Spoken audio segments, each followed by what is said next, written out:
All of the lenses that we use in our photography have distortion within them, even those that we would consider to be extremely good lenses. Now, we don't often see that distortion. We have demonstrated some of it with chromatic aberration, but we do sometimes see it when we're using wide-angle lenses, particularly if we tilt the lens down as I have here.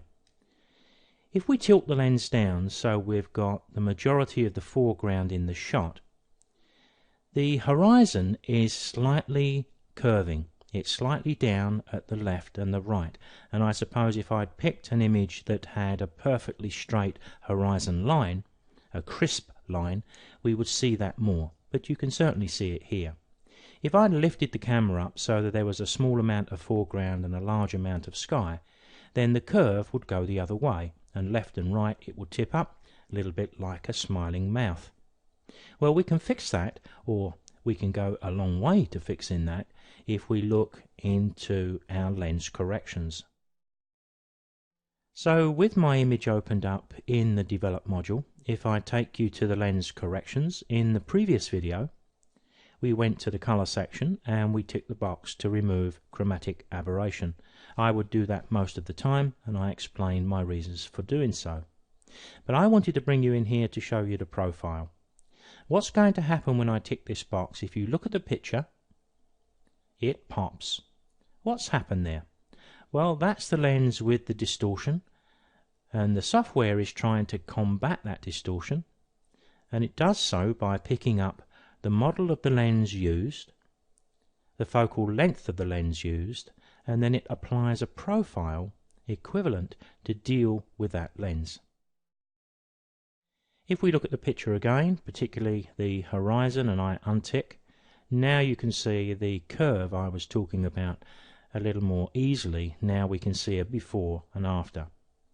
And of course, as I said, if we had a crisp line on a horizon, then we're certainly going to see it even more. So there's a great fix for, or to, correct our lenses. We have a couple of sliders down at the bottom of this panel. Now, one of those sliders is a vignetting tool, and if I step it to the left you can see what it does, and I'll step it to the right. Remember, all of the sliders in Lightroom, if we double click the little slider option, it'll snap back to the default value.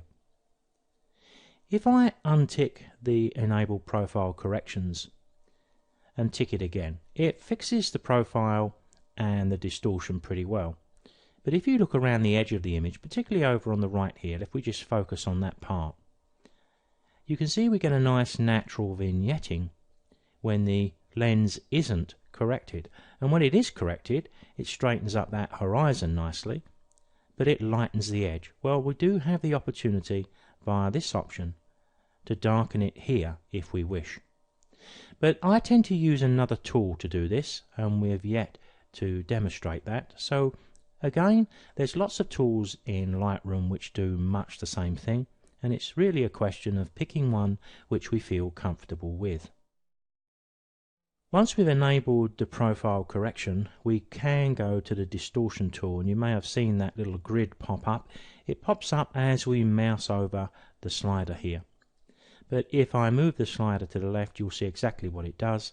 So what we can do here is maybe apply the corrections automatically, but then if we want to fine-tune them slightly differently, we can do so here.